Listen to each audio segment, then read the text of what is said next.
Meron ba pong mga pagkain na mga good foods na pwede nating ibigay bilang gamot sa ating mga sakit? Yung iba, pwede bang pagkain na lang aayusin, hindi na iinom ng gamot? Diba? So, explain natin yan. Kasi ako, mahilig ako dito sa mga home remedies.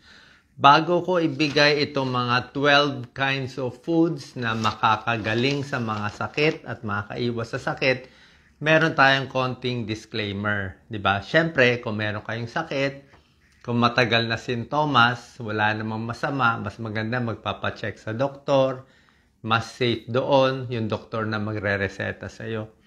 Pero, meron din namang mga pagkakataon, may mga possibilities na gumaling ka sa sakit gamit lang ang pagkain at lifestyle change. Maraming sakit pwede. Magbibigay ako ng example. Sino pwedeng pagkain lang gagawin niya para gumaling siya? O ganito Kung ang mga sakit mo ay mild lang. Okay? Mild lang. Palagyan natin yung high blood mo, konting high blood lang, 145/90. Yan, baka makuha na ng pagbabago sa pagkain at lifestyle change. Mild diabetes, kung ang diabetes mo, let's say 120 lang, lampas ka lang konti. O cholesterol mo, lampas ka lang konti, pwede rin yan. Kung gusto mo lang umiwas sa sakit, umiwas sa cancer, umiwas sa pagsakit ng tiyan, pwede, pagkain lang gagamitin mo. Kung mild lang ang mga trangkaso mo, mga ubo, mga hindi naman serious, konting lagnat, pwede na rin itong mga home remedies natin. Meron ding advantage kapag pagkain gagamitin mo. Itong 12 foods, kadalasan dito, walang side effect. Sigurado ka wala kang side effect dito, 'di ba? Sa gamot minsan may side effect ka pa, 'di ba? At usually mas mahal pa yung gamot. O tingnan natin 12 kinds of foods na nakakagaling sa sakit. Actually marami ito lang yung favorite ko. Number 1, oatmeal. Okay? So marami diyan pag mataas ang cholesterol, okay? Hindi makadumi o nagpapapayat, pwedeng oatmeal ka sa umaga. May pag-aaral yung oatmeal, isang tasa ang oatmeal araw-araw, bababa yung cholesterol mo ng mga 20 points. Mga ganon, 20 to 30 points. Kaya pag ang cholesterol mo 220, tapos kumain ka oatmeal araw-araw, pwede bumaba 220, magiging 200, magiging normal ka. Ang oatmeal kasi may soluble fiber, may complex carbohydrates. Basta healthy lang yung oatmeal mo. Pwede mo lagyan konting saging, konting strawberry para mas healthy. Number 2, pwedeng makagaling sa mga mild na sakit lang. Sabi ko, mga mild lang bawang. Di ba? Marami gumagamit ng bawang. Ang bawang, meron siyang component na allicin. Itong allicin component, pinapaluwag niya yung mga ugat. Pinapaganda niya yung daloy ng dugo. So, sa blood pressure, maibababa niya konti lang. Siguro mga 3 to 4 millimeters mercury. Mga 3 points lang or 4 points. Sabihin, pag ang BP mo 145/90, yung konting-konti, walang sintomas, subukan mo bawang. Damihan mo, mag-garlic chicken ka, mag-garlic cholesterol. Mataas cholesterol mo, kumain ng bawang, pwede rin mababa konti. Okay, maganda rin pang daloy ng dugo. Pero ito lang ang problema lang sa garlic, mas maganda konting luto lang o medyo hilaw. Pag sunog na yung bawang, wala nang epekto. Ngayon, pag hilaw na bawang, mas maganda, mas mabisa hilaw na bawang. Gaano karaming bawang? Ang recommended, mga siguro 1-2 butil. Mga 2 butil. Alam niyo yung butil, di ba? Yung maliit ba? Hindi yung 10 bawang. 1 o 2 butil araw-araw, pwede yun. Kung medyo konting cook, pwede rin yun. Pero itong bawang may side effect Ibang pagkain walang side effect. Pero itong bawang, bukod sa bad breath ka, pwede ka sumakit ang tiyan. Kasi medyo mahapdi. Mahapdi itong bawang So, pag meron kayong ulcer, masakit ang tiyan, kailangan luto-lutuin yung garlic o sasabay yung bawang sa pagkain. Pero yung hilaw na bawang, bantayan lang na hindi sumakit ang tiyan. Pero nakakababa siya. Konti lang ng blood pressure, 3 to 4 points, cholesterol, konti rin ibababa. Kung talagang high blood ka, wala tayong magagawa. Talagang doktor magbibigay sa'yo ng gamot. So, may tulong ang bawang. Number 3, pampagaling ng sakit. Actually, pwede. Ito lang ginagamit ko. Hot water. Mainit na tubig. Diba? O minsan tubig lang. Para saan yung hot water? Siyempre, pag stress ka, masakit ang tiyan mo. Diba? Na-impatcho ka. Ako, hot water lang. Hindi na uminom ng gamot. Okay? Hindi matunawan. Hot water lang. Diba?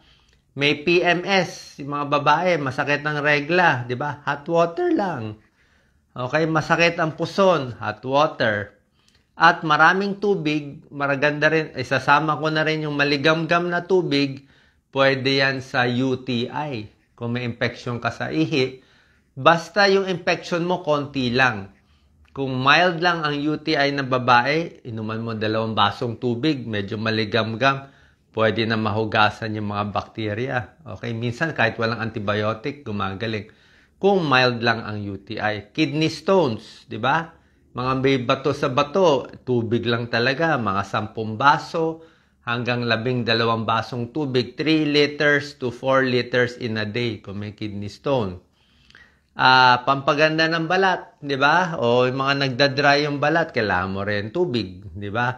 Mga dehydrated, nilalagnat, mataas ang lagnat, kailangan mo maraming tubig. Kasi sabi ko nga, pag nilalagnat isang tao, uminom ka maligamgam ng tubig sa 2 baso, pag ihi mo, bababa yung lagnat mo. So, hot water lang, ginagamit ko yan, pamparelax, pampatulog, basta masakit ang tiyan ko. Yung mga may irritable bowel, hot water lang ako. Hindi ko na ginagamot yung mga ganyan. Kasi yung gamot may side effect pa eh. Anong iinumin mo? Yung mga iwas hilab, nako. Yung mga gamot sa irritable bowel, sinubukan ko noon, hindi maganda. Mas maganda to, walang side effect, tubig eh. Number 4, na pagkain, pwede makagaling sa sakit, luya, ginger, salabat. Ang salabat, basta malabnaw lang yung salabat, meron siyang anti-inflammatory compounds, meron siyang tinatawag na gingerol at shogol. Yun ang pinaka-component niya. Pwede rin yan sa mahapdi ang tiyan. Okay? Na parang makulo ang tiyan. Parang may kabag. Pwede rin yan. Ginger. Yung may sakit-sakit sa katawan. Yung mga kasukasuan. Pwede rin yan sa labat. Siyempre, sa labat, alam nyo naman, sa boses yan. Di ba? Sore throat, sa labat talaga. Laryngitis, namamaos, mga singer, sa labat talaga ginagamit. So, ginger, maganda rin. Sa hilo-hilo, pwede rin to. Luya. Yung mga ibang hilo-hilo, okay din. So, oatmeal, garlic, hot water, water, and ginger, number 4. Number 5, favorite ko to. Saging. Okay? Si Doc Lisa, hindi ako pinapaubusan ng saging. Araw-araw ako may saging. Hindi ako pwede walang saging. Yan ang emergency ko. Kung yung iba, ang emergency medicine nila, paracetamol, mefenamic acid. Ako, emergency ko, saging. Okay? Basta sumakit ang tiyan ko, mag-GERD na ako, o talagang humahapdi na, saging. Kain ka konti, 2-3 kagat, tapos maligamgam na tubig. Saging, maganda yan, maraming potassium, nanghihina, pinapawisan. Okay? Para saan yung potassium ng saging? Para sa puso. Para regular ang tibok ng puso, kailangan mo saging. Sa blood pressure, may tulong din na saging. Hindi bababa yung blood pressure, pero pag puro asin ang kakainin mo, maalat, tataas blood pressure mo. Kung puro saging na may potassium, normal or pwede bumaba konti. Nangihina, walang energy, saging. Nalulungkot, ninenervyos. Diba? Masama pakiramdam, nervyos, panic, depression, saging din, pampasaya. Meron siyang component na tryptophan, nagiging serotonin, pampasaya. Gusto mag-diet, diba? Oatmeal, gusto mag-diet, gawin yung saging. Saging lang kainin mo, wala na iba. Japanese banana diet, yan ang breakfast nila, saging lang. Saging, nagtatae, saging din. Nagtatae ka, pwede ang saging. Brat diet, banana para sa nagtatae, rice, apple, and toast bread. Okay? Number 6, ito, pagkain, ginawa ko ng 3 eh. Itong number 6, 3 superfood iwas cancer. Okay, maraming pagkain iwas cancer, yung mga gulay iwas cancer. Pero itong 3, ito talaga yung superfood na may pag-aaral, may medical studies na makakaiwas sa cancer. Kung mahal itong iba, pwede tayo maghanap ng mura. Pero ito kasi yung pag-aaral eh. Ito yung meron sa study. Okay, ano itong 3 superfood? Number 1 dito, yung mga berries eh. Berry. Sa ibang bansa may blueberry. Sa atin may strawberry. Okay, ang strawberry, anti-cancer siya, pwede na rin. Pero ang sa berry, ang pinakamalakas sa lahat yung blueberry. Kaya pag mga overseas workers sa abroad kayo, baka merong mga mura dyan na blueberry, mga bansang may blueberry, kumain kayong marami niyan. Iwas cancer yan, pampahaba ng buhay. Blueberry, sa atin strawberry, pwede na. Sa Baguio meron na. Antioxidant at hindi ganun katamis. Huwag mo nalagyan ng kahit anong asukal, blueberry lang at strawberry. So, yan yung number 6 natin, anti-cancer. 3 tong mga anti-cancer. Pangalawa dito sa number 6 ko, carrots. Carrots talaga. Pero yung carrots, meron palang sikreto dito. Chinek ko yung pag-aaral. Mas maganda pala yung carrot juice. Diba? Hugasan lang yung carrots. Diba? Tinatanggal lang yung mga dumi-dumi sa labas. Hugasan maigi. Pag ginawang juice, hilaw na carrot na ginawang juice, yun ang anti-cancer. Yung carrot juice. Pero pag yung carrot ay niluto na, pag niluto mo na yung carrot, medyo nababawasan yung benefit niya. Okay?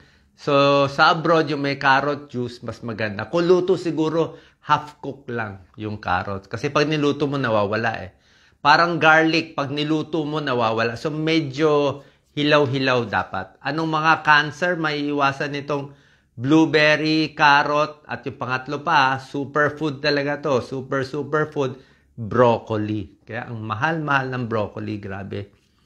Kung wala tayong broccoli at hindi kaya ang presyo, kasi 200 plus isang maliit, baka 300 na ngayon, cauliflower na lang. Cauliflower. So, ang cauliflower, para siyang broccoli, may sulforaphane, pero yung cauliflower, mas mahinang klase sa broccoli ang benefit. Pero pwede na rin, pangalawa siya. Parang strawberry, mas mahina konti sa blueberry, pero pwede na rin. Kaya kung strawberry, cauliflower, pwede na yan. Carrots, yan 3, pinakamalakas. Makakaiwas sa cancer, sigurado yan. At yung may sakit na, pero kung may sakit na, syempre mahirap na eh. Kung nandun na yung cancer, nandun na. Pero kung iiwas lang, iwas breast cancer, lung cancer, cancer sa colon, leukemia, lahat ito may pag-aaral. Ito talaga mabisa. Sa Amerika ito pinag-aralan. Okay? Blueberry, carrot, broccoli, cauliflower, strawberry. Number 7, pampagaling ng sakit sa mga may trangkaso. Ang dami may trangkaso ngayon. May kumakalat na trangkaso na naman ngayon. Flu remedy, o bigyan ko na kayong combination ng foods, di ba? Siyempre, flu, siyempre, dapat maraming tubig. Sinabi ko, di ba? Maraming tubig para bumabay lagnat. Tapos, kailangan mo vitamin C, di ba? Imbis na uminom ka ng vitamin C tablet, para sa akin, makukuha mo naman yung vitamin C tablet sa mga prutas eh. Dalandan, di ba? Mura dalandan sa atin. Dalandan, suha, pongkam, orange, di ba? Lahat to. Basta maasim-asim, citrus fruits. Isang dalandan, isang prutas nito, kompleto ka na sa vitamin C. So yan, yung mga maaasim natin. Pineapple, pwede rin. Suha, pwede rin. Dalandan, pongkam, orange. Citrus fruits, para mabilis gumaling sa mga trangkaso. Ano pa? Pag may trangkaso, number 7 to, chicken soup. Manok. Okay? Chicken soup, higupin yung sabaw, yung init ng sabaw, pampaluwag ng sipon, pampaluwag ng plema. Ang chicken, meron siyang amino acid. Nababawasan yung plema. Okay? Nababawasan ng plema. So, maganda chicken soup. Kung may sore throat kayo, ito hindi to kinakain, pero hot water with salt, di ba? Konting asin, mumug asin, tubig, yan, pampaluwag din ng sore throat. Yun lang ang ginagamot ko eh. Flu remedy na yan. Okay? Number 8, pagkain gamot sa anemic. Ang daming Pilipino sa atin, anemic. Di ba? Sa Pilipinas, ang daming anemic. Bata, buntis, daming anemic. Pag anemic, alam nyo naman, number 1 natin sa anemia, di ba? Atay. Lagi niluluto ni Doc Lisa. Liver, maraming iron. Okay? So, yan talaga malakas magbigay ng dugo. Pampapulan ng dugo, liver. Kasi nga yung animal iron, mabilis ma-absorb ng katawan, magiging iron agad. Pwede rin green leafy vegetables. Pero ang green leafy vegetables, yung iron ng gulay, mas mahina. Pero pwede rin naman. So, green leafy vegetables, liver, pang anemia. Number 9, food, nakakagaling sa maraming sakit. Totoo yung kasabihan, an apple a day keeps the doctor away. Pwede mansanas. Itong dalawa lang talaga eh.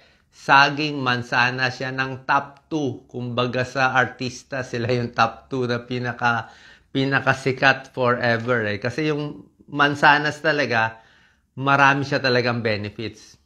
Ano benefits ng mansanas? Siyempre, may vitamin C, may fiber siya, at maraming pag-aaral yung mansanas nakakababa ng diabetes, mansanas, nakakababa ng cholesterol, mansanas, nakakabawas sa ilang cancer, mansanas, nakakapang-diet din ang mansanas. Pero isa pang maganda sa mansanas, sa libo-libong prutas na ginawa ng Diyos, ang pwede lang sa diabetic. Ang pwede mo lang talagang ibigay sa mga diabetic ay mansanas. Kasi siya lang yung mababa talaga sa glycemic index eh. Yung ibang prutas, medyo ingat ang diabetes. Yung grapes, ingat sa diabetes. Mangga, nako, lumayo kayo sa mangga pag diabetes. Pinya, nako, ang tamis din. Pakwan, ingat din sa diabetes. Lahat ng mga juice, iwas. Kaya pag diabetic, okay ang prutas, pero matamis siya. Yun na yun. Kahit nga saging medyo, yung glycemic index niya, medium na. Pwede pa rin naman sa diabetes, pero hindi ganun karami. Pero ang apple, pwede yan sa diabetes. Kaya marami talagang benefit yung apple. Lalo na yung balat niya, yung fiber. So, for diabetes, cholesterol, para sa puso, para sa cancer, pang diet, an apple a day, tunay po yan. Keeps the doctor away. Number 10 out of 12, mga fatty fish. Okay, mga isda, mga tamban, hasa-hasa. Pwede na bangus, pwede tuna. Siyempre, pero sa pag-aaral, pinakamaganda, siyempre, mga salmon. Pero mahal yan eh. Basta yung mga fatty fish natin, pwede yan. Tuna, tamban, hasa-hasa. Mataas sa omega-3 fatty acids. Itong isda talaga, di ba? Merong mga fish oil. Ito yung fish oil. Tilapia, pwede na rin. Okay? Hindi masama ang tilapia. Mahilig ako sa tilapia. Pero sa ranking, syempre, mas sikat ang mga salmon. Pero tilapia, mura lang eh. Pwede na yon. So, may omega-3 fatty acids. Anong ginagawa ng omega-3 itong mga isda? Bawas sakit sa puso. May irregular heartbeat, may palpitasyon, maganda tong mga isdang to, may omega-3. May high blood, maganda rin tong isda, omega-3. Mataas cholesterol, pwede rin to. At itong omega-3, pampaluwag ng ugat, maganda rin hindi lang sa puso, sa utak. Iwas dementia, iwas Alzheimer's disease ang fatty fish. Number 11, ito na, mga pampahaba ng buhay na to, mga tsaa. Anong tsaa? Number 11, green tea. Sa lahat ng tea, ang green tea ang proven na anti-cancer. Okay? Pero may caffeine siya konti. Green tea, may konting caffeine. Siguro ingat lang, wag lang masyad. Para siyang kape, may caffeine. Baka lang magpalpitate ka, pero anti-cancer. Maraming antioxidant ang green tea. Iwas cancer, good for the brain. Ako, ang gusto kong tea, chamomile tea. Ang chamomile tea, pamparelax, may nervyos, may panic, may anxiety, May depression, chamomile tea. Hindi makatulog, chamomile tea. Amoy-amoyin lang, chamomile tea. Pamparelax ng tiyan, pag kumukulo ang tiyan, chamomile tea. Okay? Basta tsaa, mainit na tubig. So, yung mga green tea, chamomile tea, parang sa Japan, sa Singapore, kaya mahaba buhay nila, puro sila tsaa.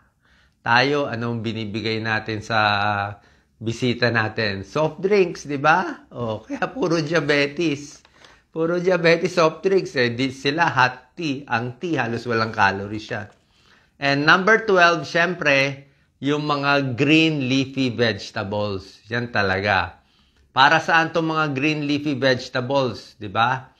Kangkong, malunggay, mga talbos, mga spinach, o mga repolyo, o ampalaya, okra, lahat yan. Basta vegetables, lalo na yung green leafy vegetables, maganda sa tiyan, matigas ang dumi, damihan mong gulay mo, iwas colon cancer.